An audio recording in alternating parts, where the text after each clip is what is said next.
السلام علیکم ورحمۃ اللہ وبرکاتہ دوستوں، امید کرتا ہوں آپ خیریت سے ہوں گے۔ میں ہوں محمد مقصود قاسمی اور آپ دیکھ رہے ہیں Bagh Madina YouTube channel. Hyderabad Telangana B J P نے تبلیغی جماعت کے اجتماع کو جو آئندہ ماہ ضلع وقار آباد میں منعقد ہونا ہے، اس کے لیے بنیادی انفراسٹرکچر کی فراہمی کے لیے 2,45 کروڑ روپے فنڈ منظور کرنے پر ریاست کی کانگریس حکومت کو شدید تنقید کا نشانہ بنایا۔ بی جے پی کے جنرل سیکریٹری بنڈی سنجے کمار نے کانگریس حکومت کی جانب سے تبلیغی جماعت کے اجتماع کے لیے فنڈز کی منظوری کو خالص برائی اور اشتعال انگیز قرار دیا اور حکومت سے مطالبہ کیا کہ وہ اجتماع کی اجازت واپس لے لے۔ کریم نگر کے ایم پی نے الزام عائد کیا کہ یہ تنظیم جبری تبدیل مذہب اور دہشت گرد سرگرمیوں میں ملوث ہے۔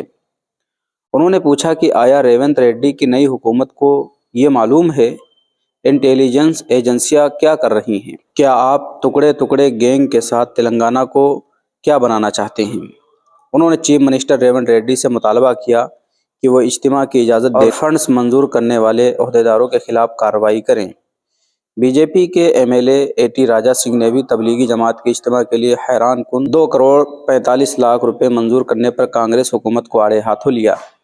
انہوں نے کہا کہ انہیں حیرت اس بات پر ہے کہ کئی ممالک جن میں ازبکستان، تاجکستان، روس اور سعودی عرب بھی شامل ہے، اس میں ممنوعہ تنظیم تبلیغی جماعت کو کیوں اپنا رہی ہے؟ تو دوستو، یہ تھا پورا کا پورا معاملہ۔ تلنگانہ بی جے پی حکومت جو ہے کانگریس کے اوپر اس وقت دباؤ بنا رہی ہے اور یہ کہہ رہی ہے کہ جو فنڈ منظور کیا گیا ہے اس کو بھی واپس لیا جائے اور ساتھ ساتھ میں اجتماع کو منسوخ بھی کیا جائے۔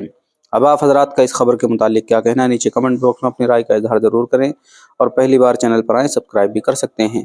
چلیے دوستو، پھر ملتے ہیں انشاءاللہ جلدی کسی نئے ویڈیو میں کسی نئے ٹاپک کے ساتھ۔ السلام علیکم ورحمۃ اللہ وبرکاتہ۔